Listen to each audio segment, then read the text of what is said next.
은퇴만 하면 이제 좀 편하게 살 수 있을 줄 알았어요. 60세에 퇴직한 김성진 씨 가명. 그는 수도권에 있는 시중은행 지점장을 끝으로 35년간의 직장 생활을 마무리했습니다. 퇴직금으로 3억 원, 그리고 국민연금과 퇴직연금까지 예정돼 있었으니 남들이 보기엔 이 정도면 걱정 없겠다는 상황이었죠. 하지만 막상 은퇴하고 나니 이상했습니다. 계좌에 있는 돈은 그대로인데 마음은 왜 이렇게 불안한 걸까요? 매일 아침 일어나도 갈 곳이 없고 쓰는 돈은 왜 이렇게 빠르게 줄어드는지 모르겠고 심지어 주말이면 아내와 소소한 다툼도 잦아졌습니다. 이러려고 그렇게 오랫동안 일한 건가라는 말이 목 끝까지 올라올 무렵 그는 깨달았습니다. 은퇴는 돈으로만 준비하는 게 아니구나. 오늘은 바로 이 김성진 씨처럼 3억으로 시작했지만 지금은 월 500을 벌며 진짜 자유를 누리는 사람의 이야기를 중심으로 은퇴 이후의 삶을 어떻게 준비해야 하는지 돈 걱정 없이 살아가는 사람들의 비결은 무엇인지 구체적으로 풀어보려 합니다. 핵심 주제 은퇴 후 돈 걱정 없는 사람들의 공통점. 흔히 돈 걱정 없는 은퇴자라고 하면 몇십억 자산가를 떠올리기 쉽습니다. 하지만 실제 인터뷰나 통계 그리고 다양한 사례를 통해 보면 꼭 그런 건 아닙니다. 오히려 적당한 자산, 확실한 현금 흐름, 명확한 계획, 이 세 가지가 있는 사람이 훨씬 안정적이고 자유롭게 은퇴 이후를 살아가고 있었습니다. 그럼 이제 실제 세 가지 사례를 통해 돈 걱정 없는 은퇴자들의 실체를 들여다보겠습니다. 사례 1. 퇴직금 3억으로 만든 월 500의 현금 흐름. 김성진 씨, 은행 지점장, 60세. 김 씨는 퇴직 후 처음 1년은 이리저리 여행도 다녀보고 골프도 즐기며 지냈습니다. 하지만 여행 끝에 돌아오면 다시 밀려드는 공허함. 이대로는 안 되겠다 싶어 퇴직금 3억을 세 갈래로 나눴습니다. 1억 원은 안정적인 배당 ETF 투자. 월 10만 120만 원의 배당 수익 발생. 1억 원은 소형 상가 지분 투자. 실제 직접 운영은 안 하고 신탁을 통해 월세 수익 180만 원 확보. 1억 원은 창업 대신 노후형 온라인 강의 플랫폼. 은행 재직 시절 쌓은 금융 지식을 영상 콘텐츠로 만들어 판매월 200만 원 정도 수익. 김 씨는 말합니다. 3억 원을 한 방에 불리려고 하지 않았어요. 대신 매달 들어오는 돈을 만드는 데 집중했습니다. 이게 심리적으로 가장 큰 안정감을 줘요. 사례 2. 65세 부부의 월 180만 원 생활. 왜 행복할까? 박정순 최영호 부부, 초등교사. 이 부부는 교사로 정년까지 근무하고 국민연금과 교직원연금 포함해 매달 약 320만 원이 들어옵니다. 하지만 본인들은 사실 그 절반도 쓰지 않는다고 말합니다. 핵심은 소비를 줄이면서도 삶의 만족도는 높이는 구조를 만들어냈다는 점입니다. 서울을 떠나 경남 남해로 귀촌. 주택을 자가로 구입해 주거비 제로. 일주일 중 3일은 텃밭, 2일은 마을 강좌 활동. 차량은 없애고 전기 자전거 사용. 이렇게 생활비를 줄이니 남는 돈은 저축하거나 사회단체에 기부하기도 합니다. 돈이 많다고 자유로운 게 아니라 돈이 없어도 불안하지 않을 구조를 만들면 그게 진짜 자유라는 말이 인상 깊었습니다. 사례 3. 주식 몰빵 후 1년 만에 월세살이로 그리고 다시 살아난 이유. 윤상훈 씨, 대기업 과장, 58세. 윤 씨는 퇴직 후 2억 원을 주식에 몰빵했습니다. 처음엔 상승장이었기에 하루에 몇백만 원을 벌기도 했습니다. 하지만 6개월 후 하락장이 오면서 투자금의 70%를 잃었죠. 결국 서울의 전세 아파트도 빼고 외곽으로 월세방으로 옮겨야 했습니다. 극단적인 절망 끝에 윤 씨는 작은 수입이라도 고정적인 현금 흐름이 중요하다는 사실을 깨닫습니다. 그는 남은 5천만 원으로 다음과 같은 구조를 만들었습니다. 중고차 거래 관련 블로그 운영 광고 수익 월 70만 원. 저녁 시간대 배달 알바 주 3회 월 6,080만 원. 지인 소개로 온라인 엑셀 과외 시작 월 100만 원. 지금은 돈보다 내가 뭔가를 하고 있다는 느낌이 더 소중해요. 지금 윤 씨는 수입이 250만 원 남짓이지만 마음은 그 어느 때보다 풍요롭다고 합니다. 결론, 돈이 아니라 흐름이 은퇴를 지킨다. 3명의 이야기를 통해 알 수 있는 건 분명합니다. 단순한 목돈보다 지속적인 현금 흐름이 훨씬 중요합니다. 고정 지출을 낮추고 삶의 패턴을 단순화하는 것이 가장 강력한 방어 전략입니다. 그리고 아무것도 하지 않는 은퇴가 아닌 작게라도 꾸준히 움직이는 은퇴가 불안을 줄입니다. 김성진 씨가 말합니다. 지점장 시절보다 지금이 더 자유롭고 심리적으로 여유가 있어요. 돈이 많아서가 아니라 매달 들어오는 돈이 있고 내가 계획한 삶을 살고 있다는 게 중요하죠. 혹시 지금 은퇴를 앞두고 있다면 이렇게 물어보세요. 나는 매달 얼마나 버는가? 가 아니라 매달 얼마나 안정적으로 들어오는 흐름이 있는가? 이 질문에 자신 있게 대답할 수 있다면 당신은 이미 진짜 자유인에 가까워진 겁니다. 퇴직금 3억으로 월 500만 원 만드는 법. 은퇴 후 돈 걱정 없는 구조 만들기. 은퇴 후 돈 걱정 없는 삶은 단순히 자산이 많다고 실현되는 것이 아닙니다. 실무 현장에서 은퇴 설계 컨설팅을 하다 보면 자산 규모보다 중요한 것은 현금 흐름 구조와 지출 통제력입니다. 오늘 살펴볼 주제는 퇴직금 3억으로 시작해 매달 500만 원의 안정적 현금 흐름을 만든 구조를 중심으로 은퇴 설계에서 꼭 점검해야 할 요소를 전문가적 시각으로 3가지 축으로 정리한 내용입니다. 1. 퇴직금 운용 전략 목돈이 아니라 현금 흐름 자산으로 분산하라. 은퇴 후 가장 큰 실수 중 하나는 퇴직금을 한 번에 고수익 자산에 올인하거나 반대로 통장에 묻어두고 불안감에 사로잡히는 것입니다. 이상적인 포트폴리오는 다음과 같은 3원화 구조를 가질 수 있습니다. 안전형 1억 원, MMF 예금 단기채 중심, 목적 유동성 확보, 비상자금 12년 생활비 커버, 현금 흐름형 1억 원, 배당 ETF 고배당 주식 리츠 등, 평균 기대 수익률 연 56% 월 4,060만 원 수준의 배당 수익 확보, 예시 SCHD, HDV 국내 TIGR 배당 ETF 등, 수익형 1억 원, 간접 창업 콘텐츠, 온라인 사업, 소형 상가 투자, 수익형 부동산, 수익 변동성을 감안해 철저한 사전 검토 필수. 위 사례에서는 상가 지분 신탁 및 영상 콘텐츠 플랫폼으로 활용.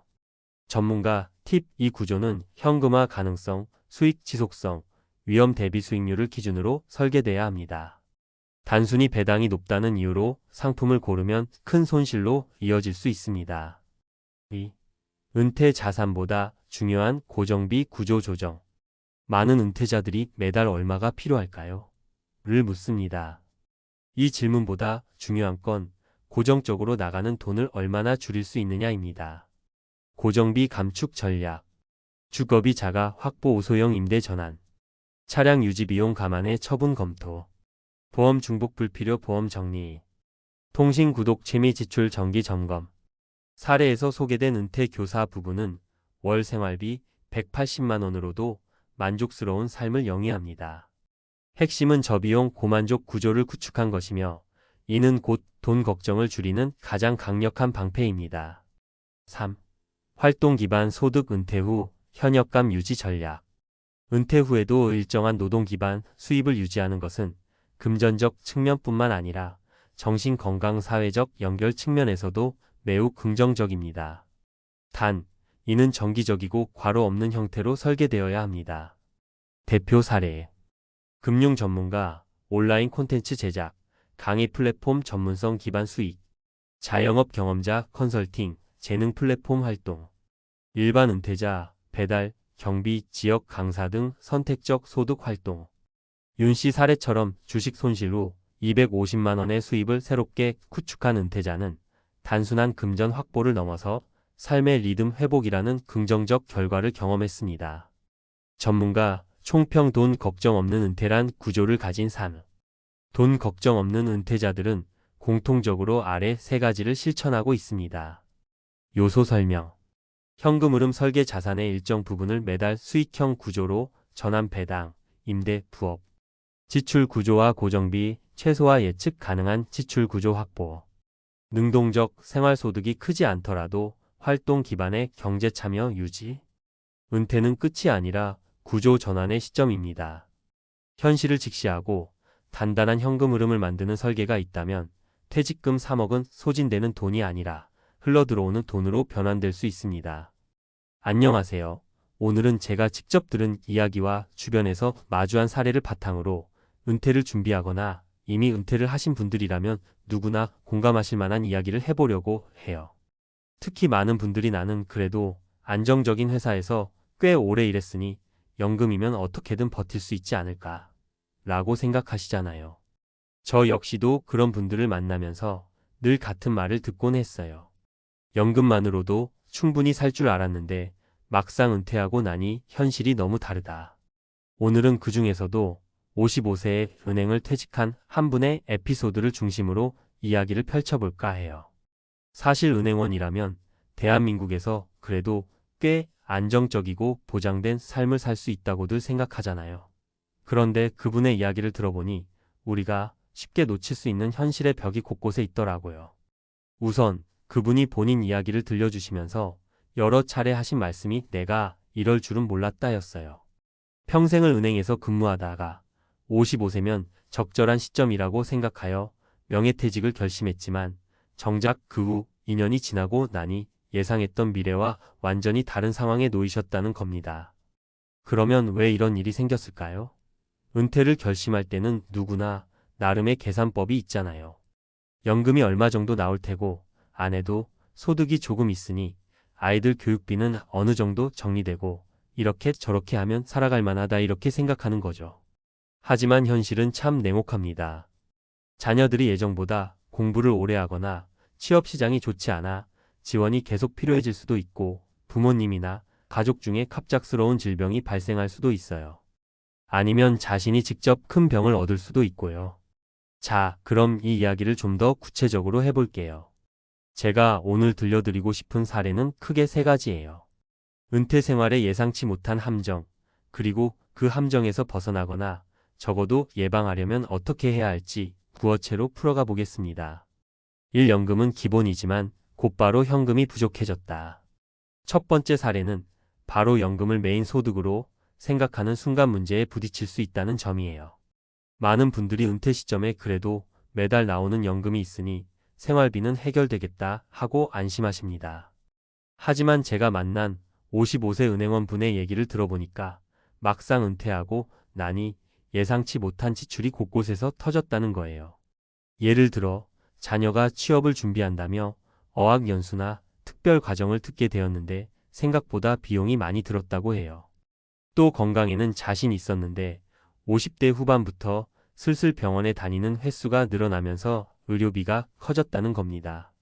연금이 매달 일정 금액을 꼬박꼬박 준다고 해도 갑작스러운 큰 지출을 감당하기엔 턱없이 부족하더라는 거죠. 그래서 결국 어떻게 됐냐면 모아둔 예금과 퇴직금을 조금씩 깨서 생활비를 메우기 시작했고 그러다 보니 이대로 가다간 금방 바닥이 나겠구나 하는 위기감이 몰려왔다고 해요. 연금이라고 하면 어떤 든든한 뒷배처럼 생각하기 쉬운데 실제로는 목돈이 한꺼번에 필요한 순간이 찾아왔을 때 대처가 어려운 경우가 많습니다. 그러니 연금은 기본 안전망일 뿐 불시에 닥칠 큰 지출을 대비할 수 있는 비상자금을 따로 마련하는 게 정말 중요해요. 적은 액수라도 매달 비상금 통장을 따로 운영하거나 일정 금액을 유동화하기 쉽도록 투자 수단을 분산해 두는 게 좋죠. 이 은퇴하고서야 외로움이라는 진짜 적을 마주했다. 두 번째 사례는 금전적인 부분 외에 심리적인 공백 문제입니다. 사실 은퇴 후 삶을 생각할 때 우리는 대부분 경제적인 측면만 걱정하고 준비하곤 해요. 하지만 더 무서운 건 삶의 의미와 소속감이 사라지는 거예요. 제가 아는 55세 은행원 분도 현직에 있을 땐 매일 동료들과 이야기 나누고 손님들 상대하며 바쁘게 지냈습니다. 회식도 자주 하고 작은 일에 대해서도 서로 의지할 사람이 항상 있었죠. 그런데 은퇴하는 순간 그게 다 끊겨버렸다고 해요. 아침에 일어나도 출근할 곳이 없고 그동안 쌓아온 인간관계도 대부분 일과 연결되어 있어서 일단 퇴직하고 나니 잠깐 안부 전화를 하는 건 가능해도 자주 만나고 서로를 챙길 기회가 급격히 줄어드는 거예요. 이럴 때 가장 위험한 게 내가 이제 쓸모가 없나? 하는 무력감과 우울감입니다. 심지어 가족들조차 자신을 무심코 대하거나 아빠 하루 종일 집에 계시네? 그냥 쉬세요. 같은 말이 때론 상처가 되기도 하죠. 이렇게 1년, 2년씩 쭉 집에 머물다 보면 경제력뿐 아니라 정신적인 부분에서도 한계가 옵니다. 그래서 미리 준비해야 할 게 내가 은퇴 후 무엇을 하며 시간을 보낼지 구체적으로 생각해두는 일이에요. 어떤 분들은 다시 취미를 살려보거나 봉사활동을 시작하기도 하고 작은 자영업을 하기도 하죠. 요즘은 지방으로 내려가 소규모 텃밭을 꾸리고 마을 사람들과 교류하는 분도 많고요. 중요한 건 내가 누구와 어떻게 연결되어 살지를 미리 구상해 놓고 실행에 옮기는 것입니다. 삶 체력이 버텨줄 줄 알았는데 내 몸이 내 뜻대로 안 따라주네. 세 번째 사례는 건강 문제예요.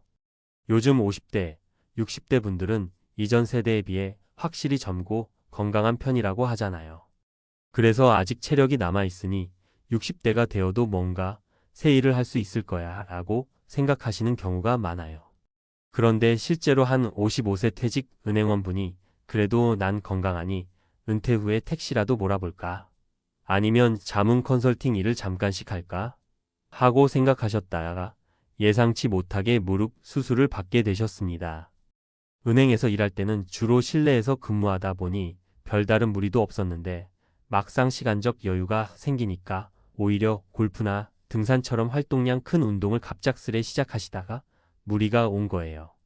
그렇다고 조금 쉬어가면 괜찮으려니 했지만 중년 이후 회복력은 확실히 예전과 다르거든요. 12주 쉬면 될 줄 알았는데 자꾸 통증이 재발하고 생각보다 재활의 시간이 오래 걸렸다는 겁니다. 결국 차근차근 시작하려던 알바나 파트타임 일자리도 놓치게 되고 몸이 자유롭지 못하니 아예 의욕이 사라지는 상태에 빠지기도 했죠.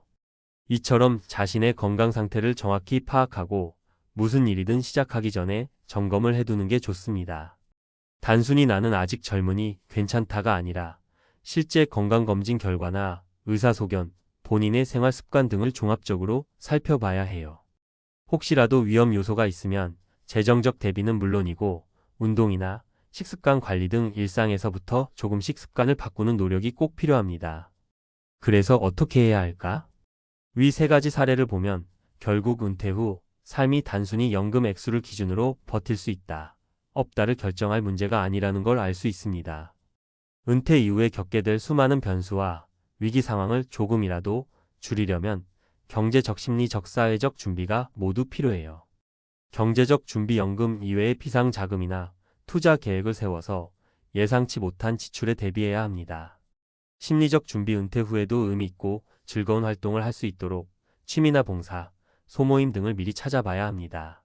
사회적 준비, 가족이나 친구, 지역사회와 연결될 수 있는 소통 창구를 유지하거나 새로운 공동체를 형성해보는 것이 좋아요. 건강관리, 50대 이후에는 예전과 달리 몸이 한번 무너지면 회복에 시간이 더 걸립니다. 은퇴 전부터 주기적인 운동과 검진을 습관화해야 합니다. 하나 더 말씀드리고 싶은 건 은퇴를 너무 완전한 끝이라고 단정 짓지 말자는 거예요. 55세 정도라면 아직 사회적으로도 활발히 활동할 수 있는 나이거든요. 근무 형태나 강도가 달라질 뿐이지 다른 직종에서나마 새로운 커리어를 시작해 볼 수도 있고 자신이 좋아하는 일을 비즈니스화할 수도 있습니다. 요즘은 주 23회 정도 일하는 알바나 단기 계약직, 파트타임도 많이 생겼잖아요. 그런 쪽으로 유연하게 생각하면 오히려 은퇴 후 삶을 풍요롭게 만들 수 있는 선택지가 많아집니다. 가장 중요한 건 은퇴를 휴식이나 종착점으로 여기지 않고 내 인생의 또 다른 단계로 받아들이는 마인드인 것 같아요. 인생은 연속적이고 은퇴도 그 과정 중 하나일 뿐이죠. 그러니 연금이면 충분하겠지? 라는 안일한 기대만 하지 말고 혹시 더 필요한 건 없는지, 어떤 리스크에 대비해야 하는지, 내가 앞으로 해야 할 준비는 무엇인지 한 번씩 점검해 보시면 좋겠습니다. 무엇보다 가족이나 친한 지인들과의 충분한 대화가 필요해요. 은퇴 후에 얼마나 비용이 들지, 부모님 부양 문제나 자녀의 진학 취업 문제에 대해 어떤 계획이 있는지, 그리고 서로가 어떤 역할을 할 것인지, 이런 얘기를 미리 솔직하게 나눠야 불필요한 갈등을 줄일 수 있어요. 오늘은 연금이면 충분할 줄 알았다는 55세 은행원분의 은퇴 후 충격적 현실을 중심으로 은퇴 생활에 대해 한번 이야기 나눠봤는데요. 결국 은퇴는 하나의 새로운 삶의 장이라고 생각해요. 조금 더 경각심을 가지고 철저히 계획을 세운다면 우리가 은퇴 후에도 괜찮은 삶을 이어갈 가능성은 훨씬 커지겠죠. 이 글이 은퇴 준비나 이미 은퇴하신 분들께 조금이라도 현실적인 도움과 공감을 드렸으면 좋겠습니다. 모두가 의미 있고 안정적인 은퇴 생활을 보내시길 바라며 오늘 이야기는 여기서 마치게요. 감사합니다. 제 아들이 서울대를 나왔지만 지금은 백수입니다.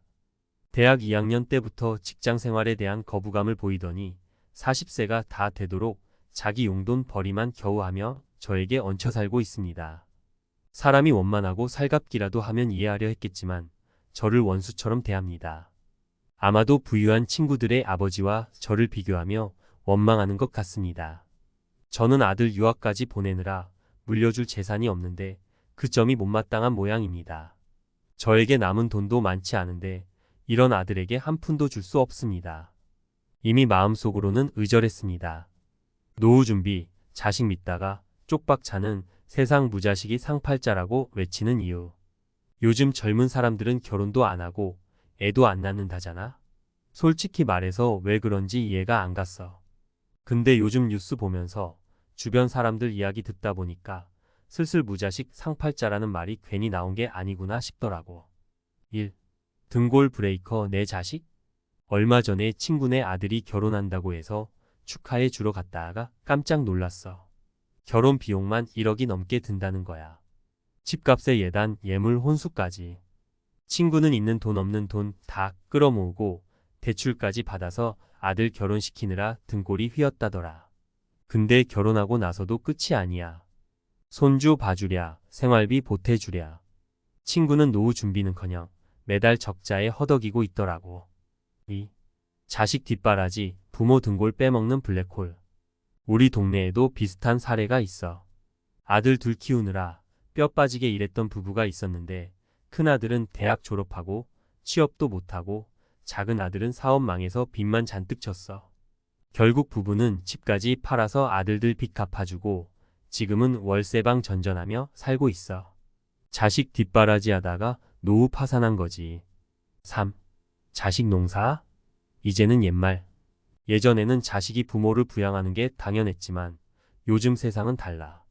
젊은 사람들은 자기 앞가림하기도 힘든데 부모까지 책임질 여력이 없어. 게다가 자식이라고 다 효자인 것도 아니잖아. 부모 재산만 노리고 부모를 짐처럼 여기는 자식들도 얼마나 많은데. 무자식이 상팔자? 씁쓸하지만 현실적인 선택. 물론 모든 자식이 부모에게 짐이 되는 건 아니야.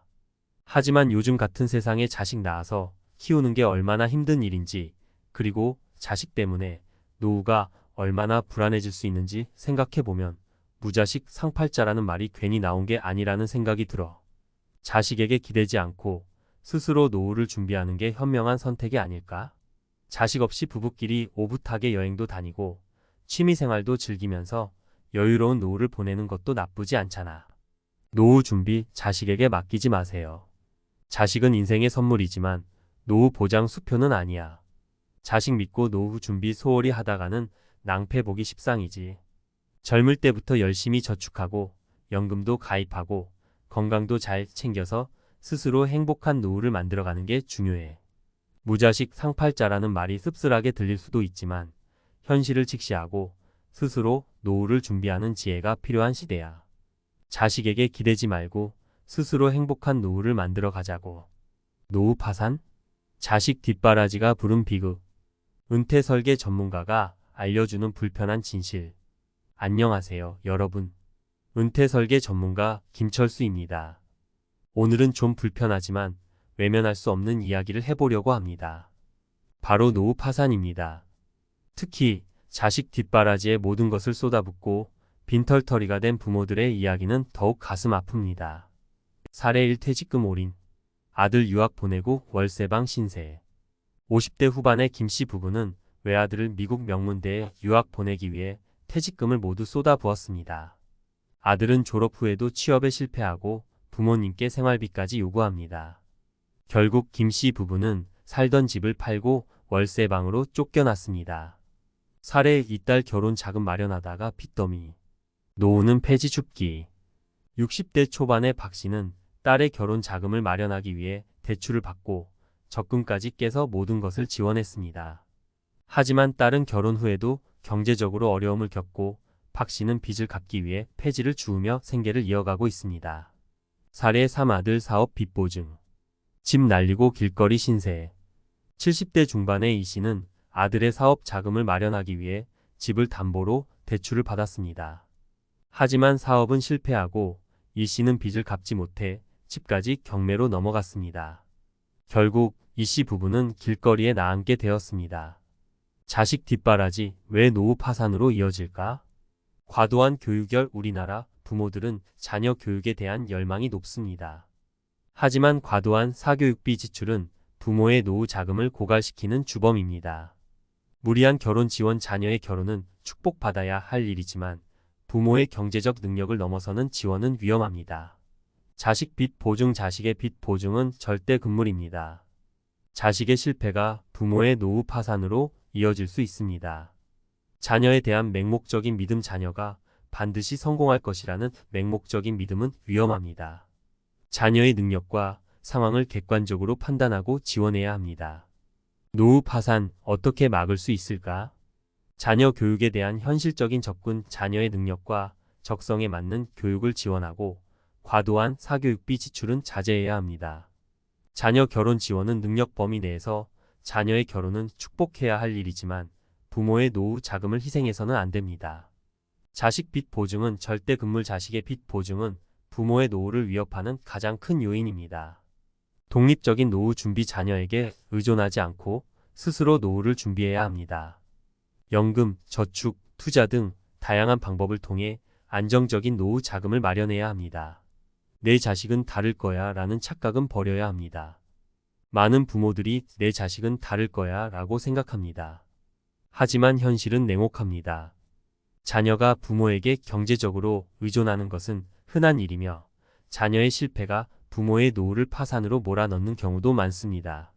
노후 준비 더 이상 미루지 마세요. 노후 준비는 선택이 아닌 필수입니다.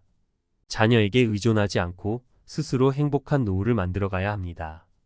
지금부터라도 노후 준비를 시작하고 자녀와의 관계에서도 건강한 거리를 유지하는 것이 중요합니다. 마지막으로 당부드리고 싶은 말은 자녀를 사랑하는 만큼 자신도 사랑해야 한다는 것입니다. 자녀에게 모든 것을 희생하는 것이 아니라 자신을 위한 투자도 잊지 말아야 합니다. 건강, 취미, 여가 등 다양한 활동을 통해 삶의 질을 높이고 행복한 노후를 준비해야 합니다. 아메리칸 드림의 잔혹한 현실. 퇴직금, 올인 유학, 노후 파탄 불응 비극. 안녕하세요. 사회부 기자 이지혜입니다. 오늘은 많은 부모님들이 품고 있는 아메리칸 드림의 씁쓸한 이면을 파헤쳐 보려 합니다. 자식을 위해 모든 것을 희생하는 부모의 마음은 이해하지만 그 희생이 때로는 돌이킬 수 없는 비극을 초래하기도 합니다. 50대 후반 김씨 부부의 안타까운 사연. 김씨 부부는 외아들 민수 가명을 미국 명문대에 유학 보내기 위해 퇴직금을 모두 쏟아부었습니다. 민수는 어릴 때부터 공부를 잘했고 부모님은 민수가 미국에서 성공적인 삶을 살 것이라 굳게 믿었습니다. 하지만 현실은 냉혹했습니다. 민수는 졸업 후에도 취업에 실패하고 부모님께 생활비까지 요구하게 되었습니다. 결국 김씨 부부는 살던 집을 팔고 월세방으로 쫓겨나는 신세가 되었습니다. 아메리칸 드림의 허상. 김씨 부부의 사연은 우리 사회에 만연한 아메리칸 드림의 허상을 적나라하게 보여줍니다. 많은 부모들이 자녀를 미국 유학 보내면 성공적인 삶이 보장될 것이라고 믿지만 현실은 그렇지 않습니다. 미국 유학은 막대한 비용이 들 뿐만 아니라 졸업 후 취업 경쟁도 치열합니다. 게다가 한국과 다른 문화와 언어 장벽은 유학생들에게 큰 부담으로 작용합니다. 자녀 유학 신중하게 결정해야. 자녀 유학은 신중하게 결정해야 할 문제입니다. 자녀의 능력과 적성, 유학 목표, 경제적 상황 등을 종합적으로 고려해야 합니다. 특히 부모의 노후 자금을 희생해서까지 자녀 유학을 지원하는 것은 위험합니다. 자녀 유학은 투자가 아니라 소비라는 사실을 명심해야 합니다. 기러기 아빠의 눈물. 김씨 부부처럼 자녀 유학으로 인해 경제적 어려움을 겪는 부모들이 많습니다. 특히 아버지가 한국에 남아 돈을 벌고 어머니와 자녀가 해외에서 생활하는 기러기 아빠의 경우 경제적 부담뿐만 아니라 가족 해체의 위험까지 감수해야 합니다. 사회적 안전망 강화 필요. 자녀 유학으로 인한 노후 파산 문제를 해결하기 위해서는 사회적 안전망 강화가 필요합니다. 정부는 유학생 가정에 대한 경제적 지원을 확대하고 유학 실패 시 재기할 수 있는 기회를 제공해야 합니다. 또한 유학 전 상담 프로그램을 운영하여 부모들이 현실적인 판단을 할 수 있도록 도와야 합니다. 아메리칸 드림보다 중요한 것. 아메리칸 드림보다 중요한 것은 가족의 행복입니다. 자녀 유학은 가족 모두에게 큰 영향을 미치는 결정입니다. 부모는 자녀의 미래를 위해 희생하는 것도 중요하지만 자신의 노후와 행복도 잊지 말아야 합니다. 자녀와 함께 충분히 상의하고 가족 모두가 행복할 수 있는 선택을 해야 합니다. 김 씨 부부의 사연은 우리 사회에 묵직한 질문을 던집니다. 우리는 과연 아메리칸 드림이라는 환상에 사로잡혀 더 중요한 가치를 놓치고 있는 것은 아닐까요?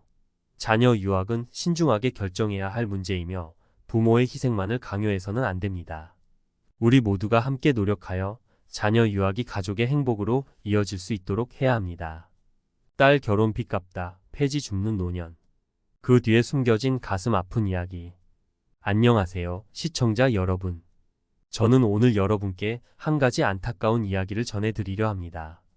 노후 파산이라는 무거운 주제 속에서 딸의 결혼 자금을 마련하다 빚더미에 앉아 폐지를 줍는 60대 박 씨의 이야기를 통해 우리 사회의 어두운 단면을 들여다보려 합니다. 현장 취재. 저는 지금 서울 강남구의 한 허름한 골목길에 나와 있습니다. 이곳에서 폐지를 줍는 박 씨를 만나기 위해서입니다. 몇 시간을 기다린 끝에 힘겹게 리어카를 끌고 오는 박 씨를 만날 수 있었습니다. 안녕하세요, 박 씨. 괜찮으시다면 잠시 이야기를 나눌 수 있을까요? 박 씨는 처음에는 경계하는 눈빛을 보였지만 제 진심 어린 설득에 마음을 열었습니다. 사실 제 이야기가 세상에 알려지는 게 두렵습니다. 하지만 이렇게 힘들게 살아가는 사람이 저 하나만은 아니라는 걸 알리고 싶어요. 박 씨는 딸의 결혼 자금을 마련하기 위해 퇴직금을 모두 쓰고 대출까지 받았다고 합니다. 하지만 딸은 결혼 후에도 경제적으로 어려움을 겪었고 사위는 사업 실패로 빚까지 떠안게 되었습니다. 결국 박 씨는 딸과 사위의 빚까지 떠안게 되었고 폐지를 주어 생계를 이어가는 신세가 되었습니다. 박 씨의 이야기. 딸아이 결혼시킬 때만 해도 이렇게 될 줄은 꿈에도 몰랐죠. 남들처럼 좋은 집에서 행복하게 살길 바라는 마음뿐이었는데 이제는 딸아이 얼굴 보기도 힘들어요. 저 때문에 힘들게 사는 것 같아서. 박 씨는 딸에게 미안한 마음에 밤잠을 설친다고 합니다. 딸은 박 씨에게 폐지 줍는 일을 그만두라고 하지만 박 씨는 빚을 갚기 위해 어쩔 수 없이 일을 계속하고 있습니다. 전문가 인터뷰. 이 문제에 대해 전문가들은 어떻게 생각할까요? 저는 사회복지 전문가 김 교수를 만나 의견을 들어봤습니다. 박 씨의 사례는 우리 사회의 노년층이 처한 현실을 적나라하게 보여줍니다. 자녀 양육과 교육에 대한 부담, 자녀의 경제적 어려움, 부모 부양에 대한 사회적 인식 부족 등이 복합적으로 작용하여 노년층의 빈곤 문제를 심화시키고 있습니다.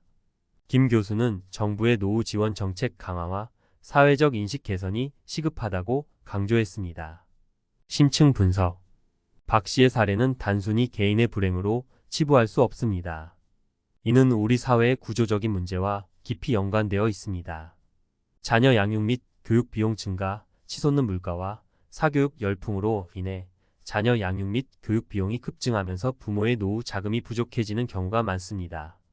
변화된 가족 가치관. 과거에는 자녀가 부모를 부양하는 것이 당연시되었지만 현대 사회에서는 개인주의적 가치관이 확산되면서 자녀의 부양 부담이 줄어들고 있습니다. 고령화, 사회 심화, 평균 수명 증가로 노후 기간이 길어지면서 노후 자금 부족 문제가 심각해지고 있습니다. 해결책 모색. 이러한 문제를 해결하기 위해서는 사회적, 개인적 차원의 노력이 필요합니다. 사회적 차원. 정부는 노인 빈곤 문제 해결을 위한 정책을 강화해야 합니다. 기초연금 인상, 노인 일자리 창출, 주거 지원 등 다양한 방안을 통해 노년층의 삶의 질을 향상시켜야 합니다. 또한 사회적 인식 개선 캠페인을 통해 자녀 부양에 대한 부담을 줄이고 노년층의 자립을 지원하는 분위기를 조성해야 합니다. 개인적 차원. 젊은 세대는 부모의 노후 준비에 대한 책임감을 가져야 합니다. 부모와 함께 노후 계획을 세우고 경제적인 지원을 제공하는 등 적극적인 역할을 해야 합니다. 또한 부모 스스로도 노후 준비에 대한 중요성을 인식하고 젊을 때부터 체계적인 노후 계획을 세워야 합니다. 마무리. 박 씨의 이야기는 우리 사회의 노년층이 처한 현실을 보여주는 단면입니다. 우리는 이러한 문제를 외면해서는 안 됩니다. 사회적, 개인적 차원의 노력을 통해 노년층이 존중받고 행복한 삶을 살아갈 수 있는 사회를 만들어가야 합니다. 내 집 마련의 꿈 산산조각. 자식 빚보증 노후 파산의 지름길. 안녕하세요. 은퇴설계 전문가 김철수입니다. 오늘은 많은 분들이 간과하기 쉬운, 하지만 치명적인 위험을 안고 있는 문제에 대해 이야기해 보려 합니다. 바로 자식 빚보증입니다. 자식을 위한 마음으로 시작한 빚보증이 부모의 노후를 파탄으로 몰아넣는 안타까운 사례들을 통해 그 위험성을 경고하고자 합니다. 70대 이씨 부부의 비극 아들 빚보증, 집 날리고 길거리 신세. 70대 중반의 이씨 부부는 평생 모은 돈으로 어렵게 내 집 마련의 꿈을 이루었습니다. 하지만 아들의 사업 자금 마련을 위해 집을 담보로 대출을 받았다가 모든 것을 잃었습니다. 아들의 사업은 실패했고 빚을 갚지 못해 집은 경매로 넘어갔습니다. 결국 이씨 부부는 길거리에 나앉게 되었습니다. 자식 빚보증 왜 이렇게 위험할까? 무한 책임 빚보증은 채무자가 빚을 갚지 못할 경우 보증인이 대신 빚을 갚아야 하는 무한 책임을 지는 행위입니다. 자식의 사업이 실패하거나 빚을 갚을 능력이 없다면 부모가 모든 책임을 떠안게 됩니다. 노후 자금 고갈 빚보증으로 인해 집을 잃거나 재산을 탕진하면 노후 생활에 필요한 자금이 부족해집니다. 노후 파산의 가장 큰 원인 중 하나가 바로 자식 빚보증입니다. 가족관계 악화 빚보증은 가족관계에도 악영향을 미칩니다. 빚을 갚지 못하는 자식에 대한 원망, 빚 독촉으로 인한 스트레스 등으로 가족 간의 갈등이 심화될 수 있습니다. 자식 빚보증 피할 수 없는 선택일까? 물론 자식이 어려움에 처했을 때 외면하기란 쉽지 않습니다. 하지만 냉정하게 판단해야 합니다. 자식의 빚보증은 부모의 노후를 위협하는 가장 큰 요인 중 하나입니다.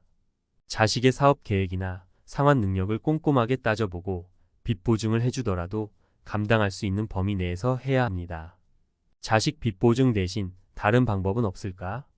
자녀에게 현실적인 조언. 자녀에게 사업의 위험성을 충분히 설명하고 무리한 투자를 자제하도록 조언해야 합니다.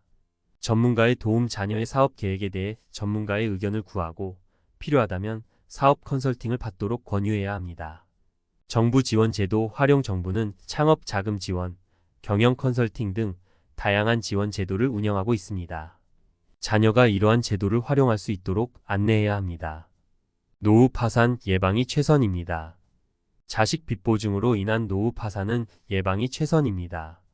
자녀의 빚보증 요청을 받았을 때는 감정적인 판단을 자제하고 냉정하게 상황을 분석해야 합니다.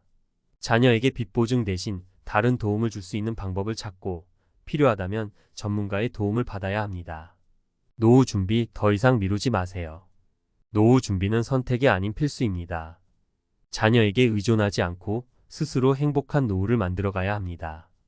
지금부터라도 노후 자금 마련에 힘쓰고 자녀와의 관계에서도 건강한 거리를 유지하는 것이 중요합니다.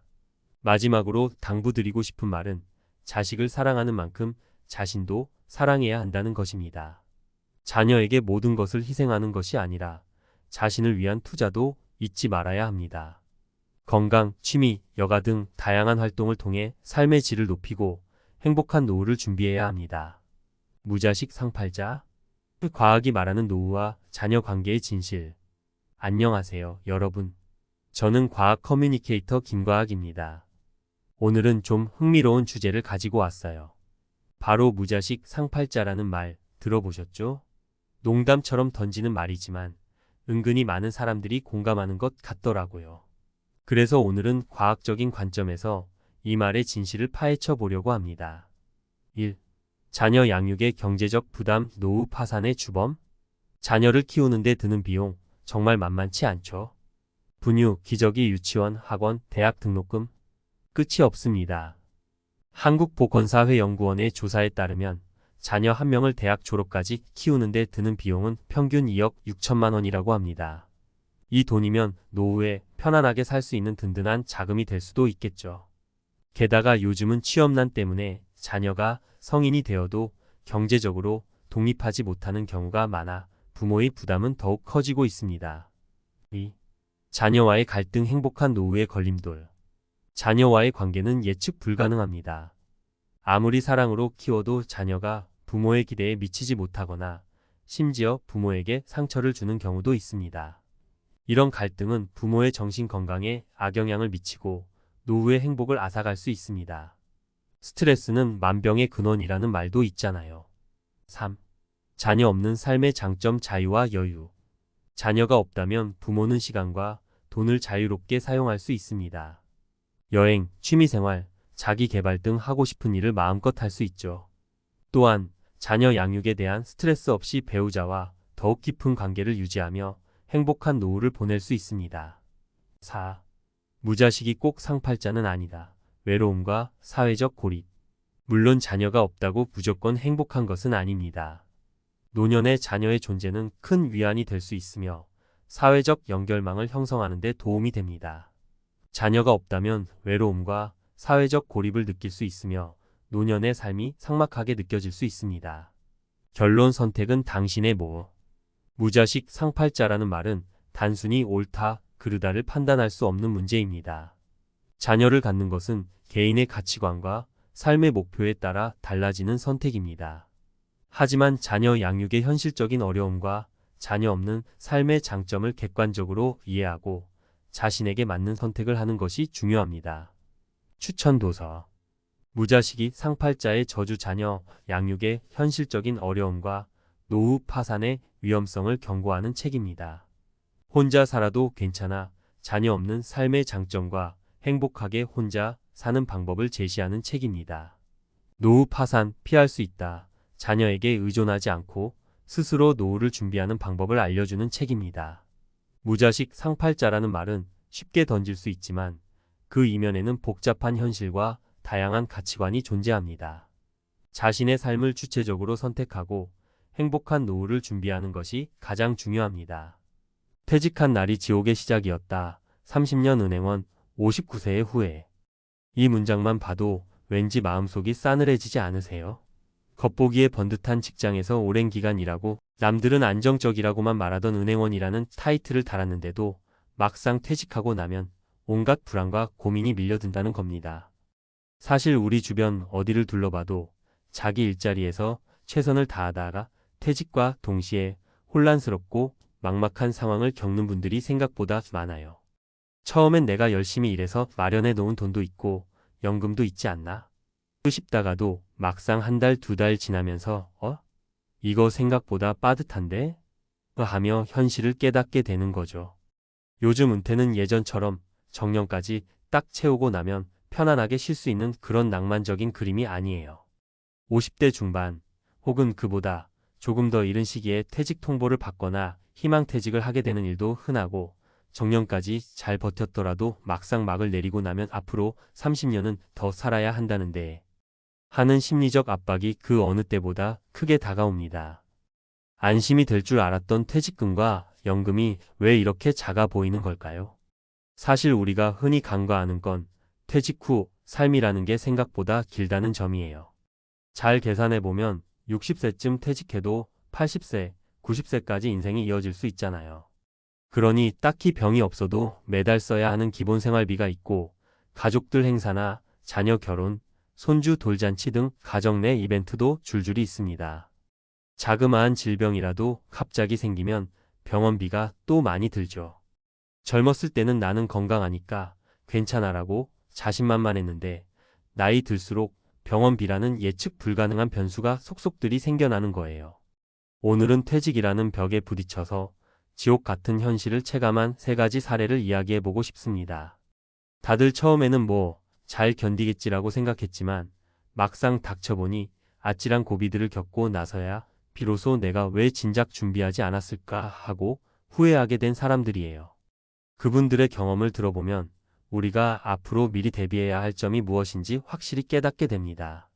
첫 번째 사례, 내가 돈이 이렇게 빨리 줄어들 줄 몰랐어요. 60세 무렵 드디어 정년이라는 수식어와 함께 은퇴한 박 씨 이야기를 해볼까요? 박 씨는 30년 넘게 은행에서 근무했습니다. 주위에서는 안정된 직장인으로 부러워했죠. 본인도 열심히 일했으니 이제 좀 쉬어도 되겠지. 퇴직금도 꽤 나왔고 연금도 나오니까 걱정 없을 거야 라며 마음 한구석에 여유를 가지고 있었어요. 그런데 막상 퇴직하자 한 달에 한 번 꼬박꼬박 들어오던 월급이 뚝 끊기니 심리적인 불안감이 어마어마하게 찾아옵니다. 하다못해 이전에는 가벼운 병원비나 차, 수리비 같은 예기치 못한 지출이 생겨도 월급으로 어느 정도 메꿔졌는데 이제는 그 모든 것들을 내 퇴직금, 내 예금에서 뺏어 써야 하거든요. 처음 한두 달은 내가 좀 아낀다면 충분하겠지 싶었어요. 그런데 그 이후부터 본격적으로 돈이 술술 빠져나가는 기분이 드는 거예요. 친구들 만나서 밥 한 끼, 차 한잔 하는 것도 예전에는 크게 부담이 아니었는데 이제는 이 돈이 줄어들면 다시 채워 넣을 길이 없잖아. 하고 겁부터 나는 겁니다. 게다가 자녀들이 결혼 준비를 하다 보니 부모로서 도와줘야 할 부분이 은근히 많았고 집 수리비나 경조사 비용 등등 크고 작은 지출이 연달아 터지면서 어라, 이거 생각보다 금방 줄어드는데? 싶었던 거죠. 박 씨가 가장 크게 후회했던 건 월급이 있을 때 더 철저하게 절약하고 노후 자금을 다양하게 굴려놨어야 하는데 하는 거예요. 당장 주식이나 펀드 같은 위험 자산에 쏟아붓자는 게 아니라 은퇴 후 고정 수입이 없어진 상황을 미리 가정해두고 작은 상가나 주택 임대 등으로라도 소소한 현금 흐름을 만들어 놨어야 한다는 거죠. 어느 정도 안정적인 수입원이 있는 사람과 없는 사람의 심리적 차이는 하늘과 땅 차이거든요. 퇴직금이랑 연금만 있어도 넉넉하겠지라고 쉽게 생각하는 건 굉장히 위험하다고 박 씨는 말합니다. 집값이 오르고 내리는 것도 순식간이고 생활비는 생각보다 많이 들고 또 몸이 아프기 시작하면 순식간에 몇백만 원이 나갈 수도 있기 때문에 예상치 못한 지출에 대비할 완충 장치가 반드시 있어야 한다고요. 두 번째 사례, 가정이 무너질 줄은 몰랐습니다. 두 번째 분은 57세의 희망퇴직으로 회사를 나온 강 씨입니다. 이분도 오랜 기간 중견기업에서 근무했고 직급도 꽤 높았어요. 그런데 갑자기 회사 사정이 안 좋아지면서 희망퇴직을 받게 됐죠. 처음에는 그래, 더 일찍 쉬고 내가 하고 싶은 거 하면서 살아보자라고 긍정적으로 생각했는데 문제는 가족들의 반응이 의외로 싸늘했다는 겁니다. 강 씨의 아내는 당장 당신이 퇴직해서 경제적으로 불안해지는 건 아닐까 하고 걱정이 컸고 자녀들도 지금껏 아빠가 꾸준히 벌어다 주는 월급을 당연하게 여기다가 갑자기 가게 수입이 줄어든다는 얘기를 듣고 속상해했죠. 사실 가정의 경제 문제라는 게 말로는 쉬워도 실제로 닥치면 굉장히 예민해질 수밖에 없잖아요. 한동안 강 씨는 내가 회사를 안 다니니 이렇게 환영받지 못하나 하는 자격지심까지 생겼다고 해요. 아내도 불안한 마음에 짜증을 내고 자녀들은 조심스러워하면서도 용돈 좀 보태줄 수 있어? 같은 얘기를 쉽게 꺼내지 못하고요. 가족들이 대놓고 원망하는 건 아니지만 그 어색하고 미묘한 기류가 집안에 맴도니까 강 씨도 하루하루가 불편했던 거죠. 결국 강 씨가 조금이라도 돈을 벌기 위해 이것저것 작은 일을 시도했는데 갑자기 대박이 날 일도 없고 한 달에 100만 150만 원 정도 벌어도 예전 월급에 비하면 턱없이 적으니 가족들 눈높이를 맞추기엔 부족하다고 느꼈대요. 결국 내가 더 일했어야 했나? 아니면 집에 빨리 얘기하고 허심탄회하게 대책을 세웠어야 했나? 하는 후회가 하루에도 몇 번씩 들었다는 거죠. 가장의 퇴직과 함께 오는 심리적인 부담은 단순히 돈 문제만으로 그치지 않습니다. 거기에 가족 간의 커뮤니케이션 문제와 역할 변화가 맞물리면 가정 내 분위기가 크게 흔들릴 수밖에 없어요. 강 씨가 조언하는 건 내가 먼저 마음을 열고 가족들과 진지하게 대화하는 자리를 마련했어야 한다는 점이에요. 미리 서로의 입장을 솔직히 털어놓고 앞으로 몇 달 뒤에는 정확히 얼마의 수입이 줄어들 것인지 어떤 방식으로 가계 지출을 조정할 것인지 그리고 서로가 바라는 생활 수준이나 역할 분담은 무엇인지 구체적으로 논의했으면 훨씬 나았을 거라고요. 세 번째 사례, 퇴직 후에는 소속감도 사라집니다. 마지막으로 소개해드릴 분은 55세의 중소기업 사무직으로 일하다가 어쩔 수 없이 퇴직하신 이 씨입니다.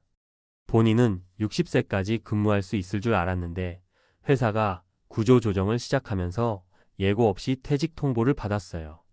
요즘 세상에는 정년이 보장된다는 말도 점점 옛말이 되고 있잖아요. 그런데 막상 퇴직하고 나니 돈보다 더 힘든 건 내가 어디에도 속해 있지 않다는 느낌이었다라고 토로하시더라고요. 평소에는 몰랐는데 사람이라는 게 어쨌든 직장이라는 틀 안에서 함께 일하는 동료들과 소속감을 느끼며 살아왔던 거예요. 아침에 출근하면서 내가 오늘 맡은 업무를 해내야지 하는 책임감도 있고, 회의 때 이거 이렇게 진행합시다 하라고 의견을 내면 내 위치가 있고, 퇴근 후엔 동료들과 술 한잔하면서 하루의 스트레스를 풀기도 하고요. 그런데 퇴직하는 순간 그런 당연하다고 여겼던 일상 전부가 사라져버리니 생각보다 큰 허무감과 외로움이 몰려옵니다. 돈 몇 푼 모아놔도 집에서 혼자 밥 먹고 혼자 TV 보면서 하루를 보내는 게 점점 괴로워진다는 거죠. 주변 친구들이나 지인들에게 전화해봐도 다들 각자 바쁘고 직장 생활이나 사업으로 정신없어서 평일 낮에 누가 놀자고 연락하면 의외로 반가워하기보다 이 사람은 왜 낮부터 시간이 남지? 싶어 할 수도 있으니 눈치가 보이고요. 이 씨가 스스로 극복하기 위해 선택한 길은 사회공헌 활동이었어요.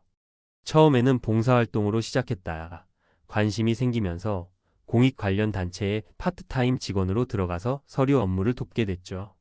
물론 월급은 기존 직장에 비해 훨씬 적지만 본인은 이렇게라도 소속감을 느끼니 다시 살맛이 난다고 해요. 그러면서 추가로 자격증 공부도 시작했는데 오히려 젊었을 때보다 더 간절하게 몰입하게 된다라는 말이 인상 깊었습니다. 결국 은퇴 후 삶에서는 돈도 중요하지만 내가 어디에 속해 있고 무슨 일로 성취감을 느끼며 살 것인가를 미리 고민하고 준비하는 게 그 어느 때보다 필요하다는 교훈을 남겨줬습니다. 은퇴 더 이상 남의 이야기가 아닙니다. 이 세 가지 사례가 말해주는 것은 은퇴가 현실이 되었을 때 겪게 되는 문제들이 정말 다양하다는 거예요. 돈 문제, 가족 간의 갈등, 그리고 정체성 상실이 대표적이죠.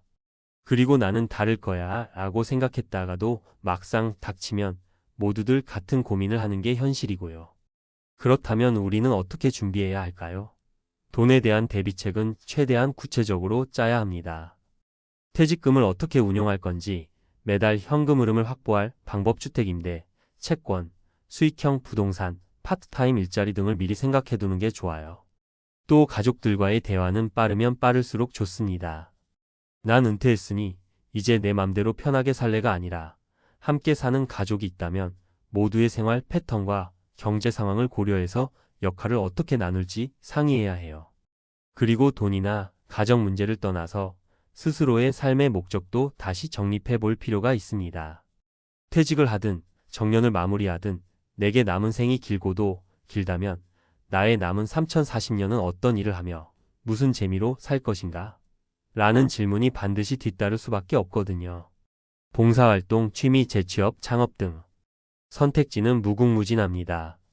문제는 아직 준비가 안 됐다며 미루다 보면 막상 퇴직이라는 순간이 오고 나서야 허둥지둥하게 된다는 거죠.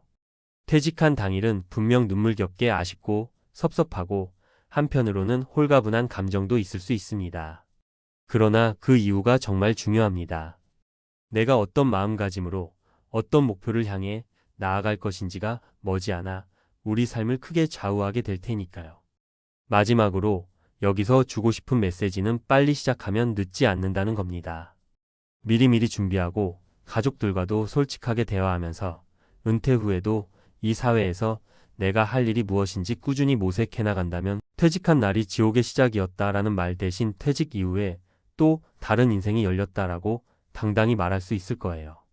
우리 누구도 퇴직이라는 인생 이벤트를 피해 갈 수는 없습니다.